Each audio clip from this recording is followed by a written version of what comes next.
Hello, and welcome to Robbinsdale Revisited. Today, I'm here with Pete Ritchie, president of the Robbinsdale Historical Society, and we're going to talk a little bit about the 1960s in Robbinsdale. Now, Robbinsdale's old city hall on West Broadway was torn down to make room for a Red Owl grocery store parking lot in 1954. Municipal offices had been moved into temporary quarters in the police and fire building on Hubbard Avenue the previous year. Construction on the new government offices behind Robbins Center began in 1968. The Robbinsdale Civic Center was dedicated to Mayor Charles O. Wallace on October 24, 1970. Now, Wallace was the village recorder in 1937. A year later, he became Robbinsdale's first city clerk. He held office from 1938 until 1945. He served as mayor from 1947 through 1954, and again from 1967 to 1972. Sex education foes broadened their attack on public schools to include library books, films, and other materials used in English and social studies classes, as well as the teaching of evolution and even school taxes. William Boynton, the assistant superintendent at Robbinsdale, told the afternoon Minneapolis Star that the leaders of the opposition were just kind of anti-school, and he believed that the passage of an $11.5 million bond issue was a vote of confidence for the Robbinsdale Schools administration and family life curriculum. Mr. Milo M. Mielke retired as principal of Robbinsdale High School after 39 years in the district. Mr. Mielke was born in 1902 and was raised in Kenyon, Minnesota. He graduated from St. Olaf College and received his master's degree from the University of Minnesota. After teaching 2 years in Burndale, Minnesota, he came to Robbinsdale in 1929. At that time, there were 900 students in the district from grades 1st through 9th, and when he retired in June 1968, the district had grown to over 20,000 students. In 1941, Mr. Mielke was president of the Lions Club. He celebrated his 80th birthday in 1982, the year Robbinsdale High School was closed due to declining student enrollment. At this time, Robbinsdale doesn't really have a city hall. What we've got is we got the municipal building that was built in 1948, and it's got the fire, and it's got the police station in it. The upper floors are used for city offices and some administration there. And at the top floor, and we're going to have to go back a little bit, before we had the cool teen club in downtown Robbinsdale was someplace else, we had a little teen center in the top floor of the municipal building. That got started in the 1950s.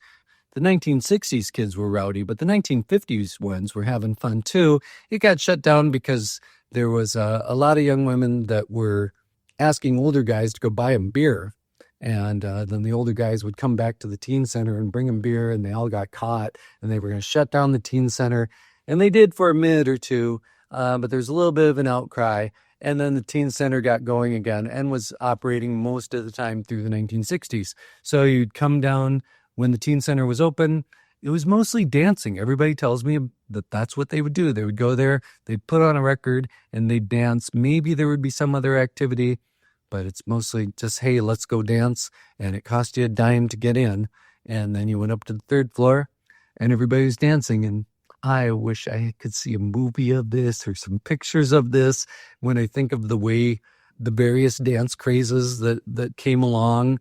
And, by the 1960s, had they just given up doing goofy steps and were just up there wiggling and flopping their hair around barefoot. I've seen pictures of the high school dances in the late 60s.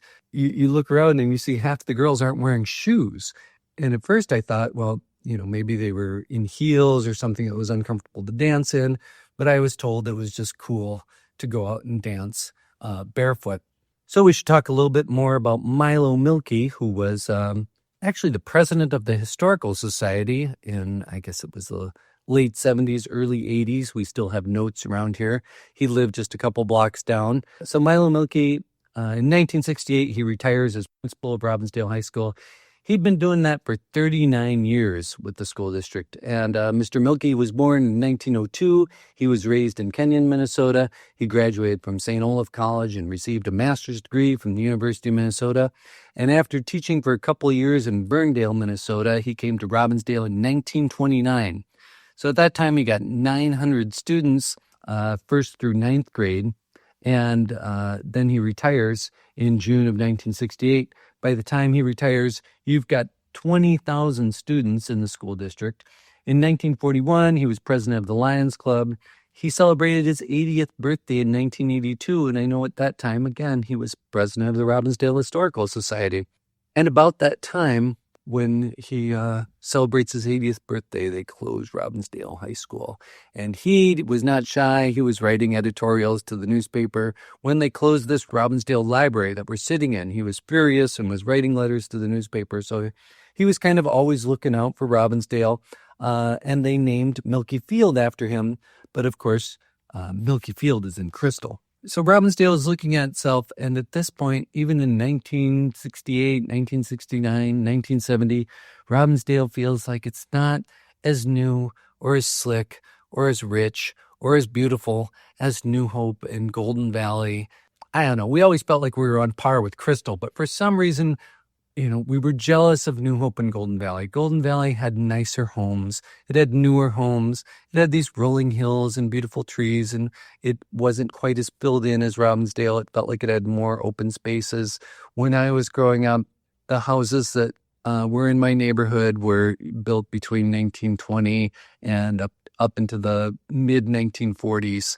And we would go over to Golden Valley where Noble Elementary was, and we would go through these neighborhoods that were newer. There was what we thought was sort of a little exclusive area called Heathbrook that was down there by Sweeney Lake, and it had streets that didn't go anywhere that curved around, and you kind of lost the grid as you went over there by Noble School, and the houses just seemed nicer. The people had more money. They had better furniture. I don't think I was alone in that. I think everybody kind of felt like, well, we're not over on the nice part of town. We're just over here in Robbinsdale, and we're a little bit older. But we were feisty about it. We loved our Robbinsdale, but we knew that we weren't quite as slick or as new as some of the surrounding suburbs. This eventually finds its way into our local government, and Robbinsdale decides that they really need an economic redevelopment authority. There was a charter commission, and the city attorney, Peter Rufinock, he made a 52-page city charter that would conform more with other model charters. One difference in the charter commission was that it staggered elections. The other thing that really came out of that whole redevelopment movement was we started this thing called the Robbinsdale Housing and Redevelopment Authority. There were some old state statutes that were discovered by a city manager named George DeLay, and that made it possible, along with the city attorney, Peter Rufinock, and they decided to do all this legal work and create this scattered site program.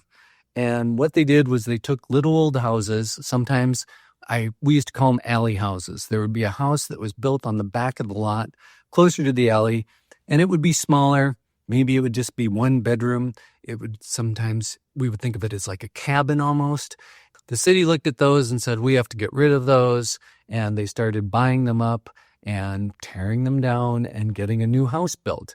And to this day, Robbinsdale, looking at areas where there's a skip lot, so you would have a house and then you'd buy the lot next to you, and you could put your chickens there maybe. Maybe you could grow a garden there. So Robbinsdale's looked at consolidating those lots, taking down the old house, putting a newer house there that's on a bigger lot and is a bigger house.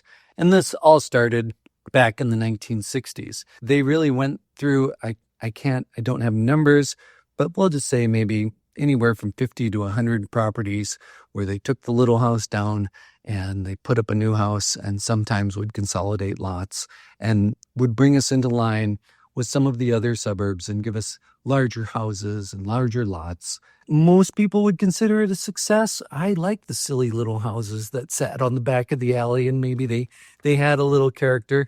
There are still some, if you drive around town, you can spot them.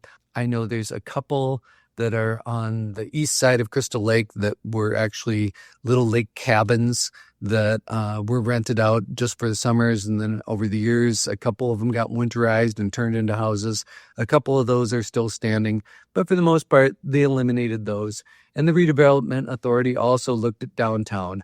And we've got plans that never got quite done. One of the things they got done, though, was they gave it new sidewalks. They gave it new street lighting, gave it a couple new parking lots. It took them years really to get rid of the old gas stations. To some of the substandard businesses didn't go down, or substandard buildings, I guess, didn't go down until the 1980s. And then they really just started tearing down everything, whether it was substandard or not, or had anything to do with city history or not. But in the 1960s, the idea was we're going to build a little downtown. We're going to give it a few more parking spots, a few more trees, a few more open areas, and we'll hope that rejuvenates the business there. It's hard to say how Robbinsdale downtown survived it all, because one terrible thing was done to it after another. Walking down there yesterday, I'm looking around and I had a friend who hadn't been here in a long time, and it really still has that low, cozy feel. I think there's a lot more to do down there now than there was certainly when I was growing up, and maybe even more to do down there than there was during the 1960s. In the early 1960s, you had a couple cool restaurants. You had the attempt at the teen club and the nightclub. Another one was a place called Mr. Goldfinger's. A couple other little restaurants, a cafe. You still had a Crown Drug. You had a great big Red Owl. So people were still going downtown.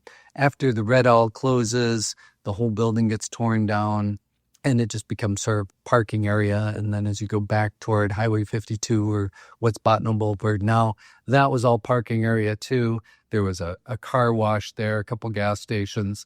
Over at Robbins Center, you still had some cool businesses that people were spending time in, but Merwin Drug had a little fountain and a little restaurant in it, so that became a gathering place. The drugstores up on the main street in Robbinsdale, Henny's and Mueller's, they were both closed by then.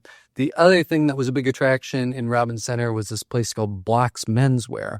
And one of the fun things that Block's did is they always advertised in the Robin's Tale, the high school newspaper, and they would use high school kids as models. So it would be, Sharon shops at Block's for Jim, and there would be Sharon and Jim in their sweaters. And they would also use the local rock bands. So the Underbeats shop at Block's, and they would feature each guy in the band or the guy from the Castaways, and he would be in the ad. It looked like, at least from their advertising and the few people I know who can still remember this was the place to be. This was the place where you'd go buy your clothes.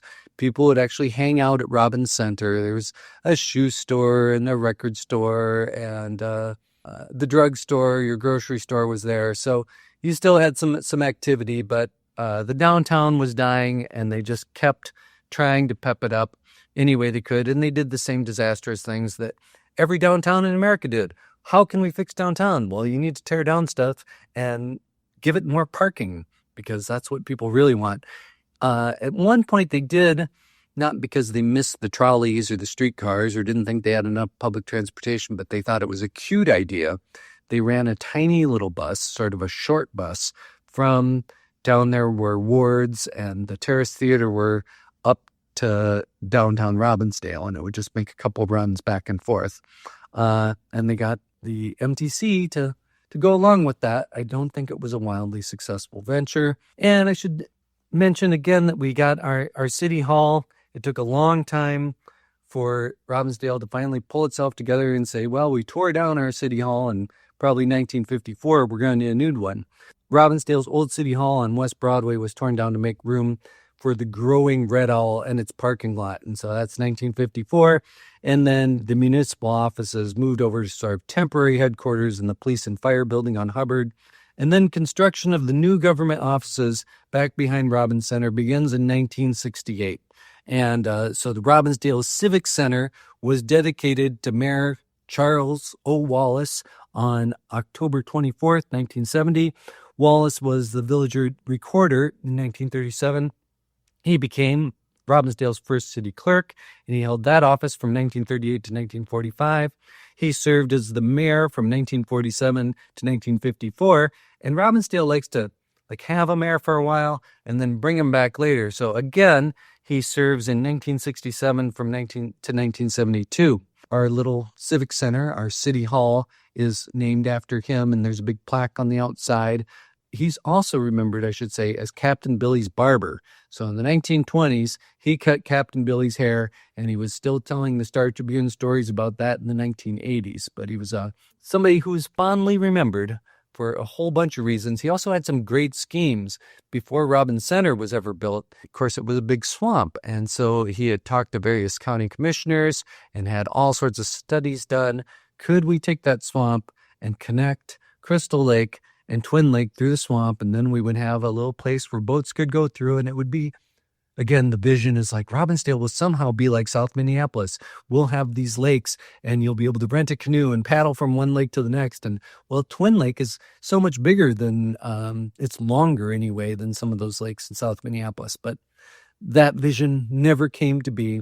But at least he got the Civic Center named after him and was able to be around it and tell those stories for many years to come. I wouldn't want to talk about the 1960s without mentioning Cooper High School, since generations of Robbinsdale students have now graduated from there. So October 23rd in 1962, the voters dutifully voted for another second school bond issue. And this time it was for a second high school to be opened in 1964, named the Edwin J. Cooper Senior High School in honor of school superintendent Edwin J. Cooper. I think he was actually still the superintendent at that time, but he was a Robbinsdale resident. He lived right over there on Lakeland. His house is still standing. So the bond issues were routinely passed back then because voters were producing lots and lots of kids, and they knew they needed to pay for schools for these kids to go to. The baby boom was not easing up at all, and there were just more and more families moving into the area. So it was never a problem to get those bonds passed and to build those new high schools. So Cooper High School goes up with its famous round buildings. And to this day, if you talk to somebody who went to Cooper, that's what they remember, that the building was all in circles and they just walked around in circles all day long. I was sort of thinking about some of the things that were in the neighborhoods that we don't have now that we still had in the 1960s. We had these tiny little neighborhood grocery stores. In McNair Manor in South Robbinsdale, you had this place called Price's Grocery. And of course, North Drug or the Circle Drug open up at the same time. And there's something we should talk about. So Circle Drug, there was also next to it was Circle Pizza. And next to that was Dr. Samuelson maintained a clinic there. Even after he left the hospital, he had that little building there was a clinic. The reason it was called Circle Drug or Circle Pizza, which later moved downtown, was because there was a traffic circle there, or a roundabout as we call them today. This thing was built in 1945, and it's where Lowry Avenue and Oakdale Avenue and West Broadway and York and Victory Memorial Drive, as Worth Parkway comes up, we called it Glenwood Parkway. All those things came together and nobody knew what to do. So they put in this giant traffic circle. And in the 1940s, originally streetcars would cross the circle. So there were tracks running across the middle of it. But after those got taken out, you had this big grassy circle. And even when I was growing up in the 1970s, kids still remembered this, because if you were a cool kid, you could ride all the way around the circle without your hands on the handlebars. So you could ride no-handed around the circle. And people, when they were learning to drive, remember this, because this was a special challenge for a new driver to come up and find their way around that circle. Nobody loved the circle, but it was talked about a lot because there just wasn't that many roundabouts. At one point, somebody had told me that there was a fountain in the middle of the circle. I don't remember ever seeing that fountain. And here's Dave West, so I bet he remembers the traffic circle. And I also remember that it got taken out in 1964, and that's when we got our big overpass. Before that, the drugstore there was called Circle Drug. Yes. Later, it became Purity Dairy and North Drug, where I worked when I was a kid. But do you remember, were you old enough to drive around the circle? I was not old enough to drive around the circle, but I remember riding with my mom on the city bus, going from Robbinsdale to downtown. Yeah, and you'd come to the circle and she knew what to do. Well, the bus driver knew what to do. And so I was just standing there. Yeah. And Mom always tells me the story. I was such a nice kid. As we went past the circle, I stood up on the seat and announced to everybody, "There's the pop store where Uncle Chester brings me." That's excellent. So Mom was real happy about that. Stop the bus. There's Uncle Chester. We're gonna stop at the pop store. It's funny. Okay. Well, Dave, can we drag you into this? You want to plop down? So we've mostly just been talking about the 1960s. I was just talking about the little grocery stores that were in the area. Circle Drug is the one I remember. And then there was Olson's over on Yates Street. There was Price's down in my neighborhood. There was an Easy Shop. And I was told that was actually some sort of car parts place before it came the Easy Shop. Do you remember a little store in your neighborhood? Actually, Mom tells me there was a little store on the corner of France and Oakland, because she got off the streetcar at France and Oakland, and there was a store there. And of course, there was another one on 36th in France, little store. That's right. Yeah, I remember that one was still in business until probably the 90s. Yes, yeah, for a long time. Yeah. In my personal neighborhood, there was just the store that Dave Cresso worked at on 42nd and Adair. I remember that. Yeah. Yeah, a little one there too. Yeah. So there were all these little tiny, you could run down and get some milk or something to eat. You could plot all those little stores by the either the bus route or the trolley route. That's where they sat. Exactly. There was a mom and pop every 4 or 5 blocks. Do you remember Montgomery Ward's opening up? Oh yeah, I remember the wards opening up. We were actually we shopped a lot at the S&L in Robin Shopping Center. Okay. I got a lot of clothes at S&L, but I'm sure we got some at Montgomery Ward's too. Do you remember shopping at Block's in Robin Center? Block's men's store, yes. I remember the ads from the Robbinsdale paper. Yep. Don't be a follower, be a leader. Join the others who shop at Block. What else do you remember about Robin Center? What was there? Merwin Drugs was there, right? Yep. Merwin Drug was there. Did it have a restaurant? It had a fountain, and you could get hamburgers. We ate at Merwin's in even in the days of the 80s when we were first married. As far as the shopping center, the person that we should talk to is Pokey Hokinson, because he lived just up the hill from the post office, and his house was torn. His folks' house was torn down for Copperfield, but he remembers playing in the swamp there. Right. We had talked about that a little bit because Charles Wallace, our mayor, at one point had talked to the county about using that swamp as a canal, right, from Crystal Lake to Twin Lake. Yeah, true.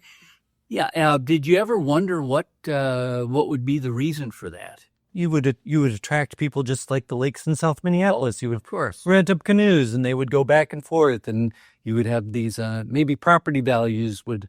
You'd have more waterfront property if you had this canal. Yeah. At some point, the county commissioners just shook their head at it. But did you always live in Robbinsdale, or did you move here? My mom and her family moved to Robbinsdale in 1946. And when my mom and dad first got married in 1950, we lived with my grandma in that house. Yes, I've always lived in the area.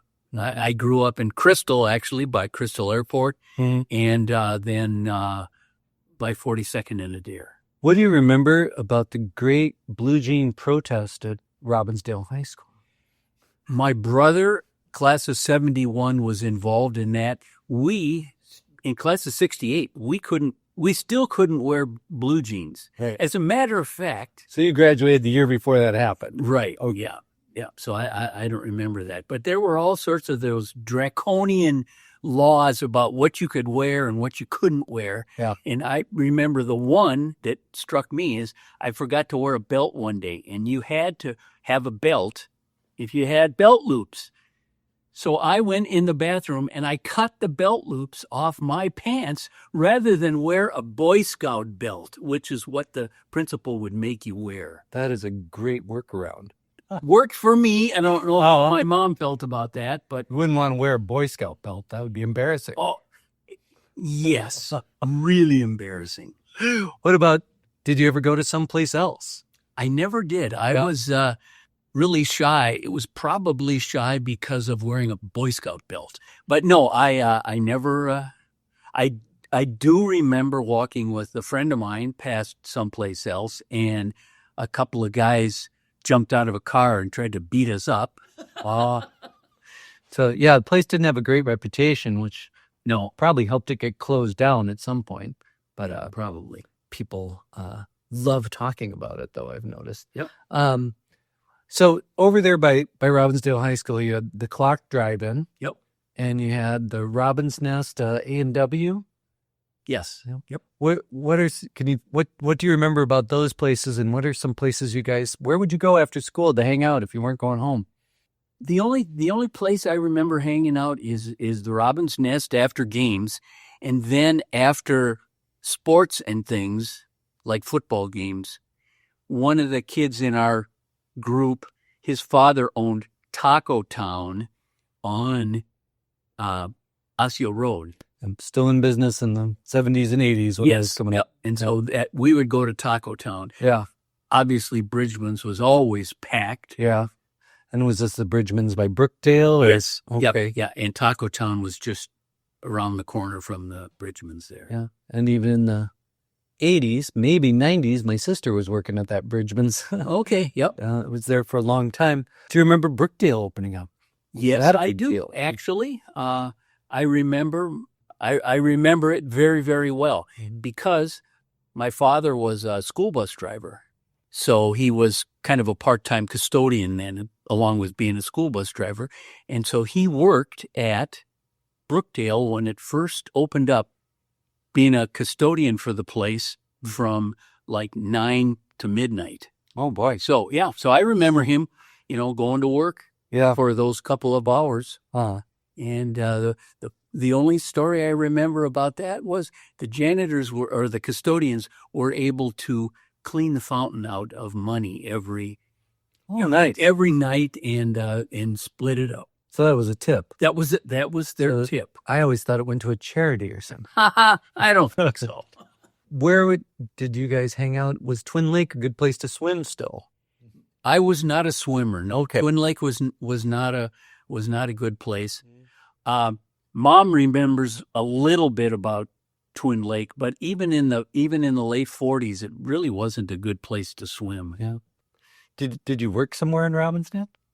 The only place that I worked, I didn't work in high school, but the only place I worked was Thriftway in Crystal.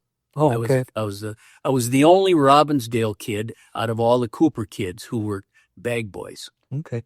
How about the Terrace Theater? I do remember the Terrace Theater. I remember going to. We weren't big movie people, but yeah, I remember going to Saturday matinees, and occasionally my folks would schlep us off to see something like one of the Cary Grant comedies that were pretty clean for kids to watch. Would they just drop you off? Yep, just drop us off. Yeah. With enough money to go in and go in and get some popcorn. And that was about it. And all I remember is it was always packed with kids doing something, running around. Nobody wanted to watch the movie. They all ran around. What was the most trouble you could get into as a teenager in Robbinsdale? Oh boy, I was as I am today. Oh, you were so well behaved. Squeaky clean. Yeah, squeaky clean. Yep. The only trouble I ever got into was getting beat up outside of someplace else. Really? And you didn't have it coming. No. It had something to do with one of the guys in the group. He was wearing something stupid that they didn't like. And how big a class did you graduate with? I think there were about 850 kids in our class. Well, out of those kids, I remember the 6 or 8 kids who sat around me in homeroom. So anybody with a V or a W name, right? That's who I remember. And then, of course, did you guys come over to the library here? I came over to the library when we lived on 42nd around 42nd and there, so I could walk. I just remember 42nd was 2-lane with no real curbs and stuff, but there was a sidewalk. I know we could walk on the sidewalk. I didn't like to walk on the main street, so I would walk down, down the side and then just cross Highway 100 at 42nd. Yeah. Yeah. So in that neighborhood, I think of a lot of the houses being built in the 20s or being a little bit older. Do you remember things filling in more in the 60s? Were they still building?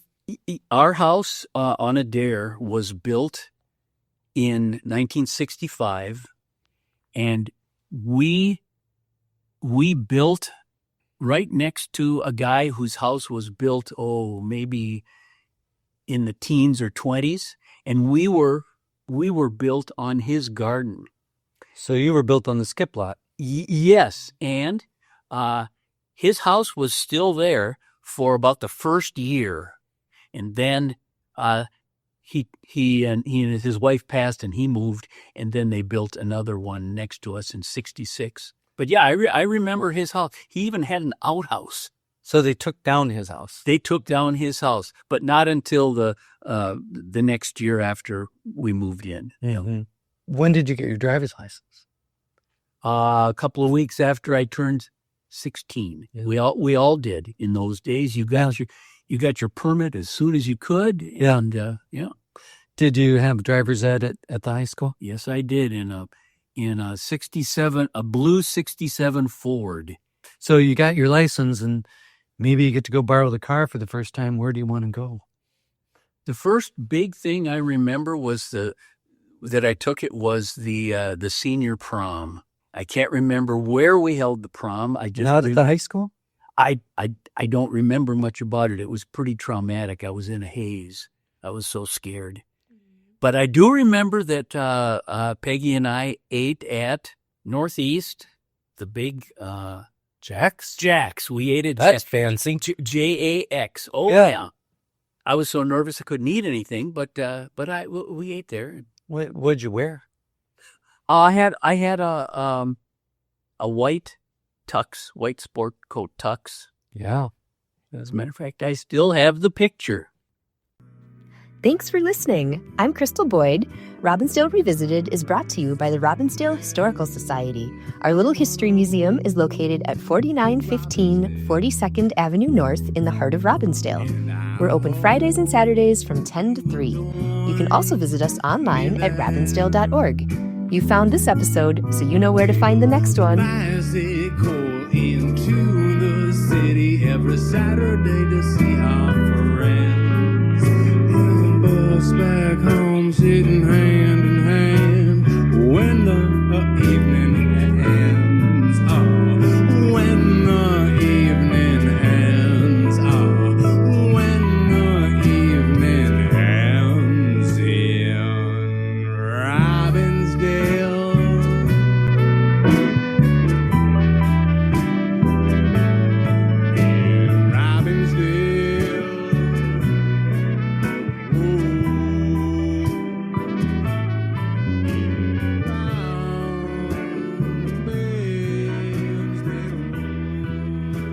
Our theme music is provided by Gabe Barnett and Them Rounders.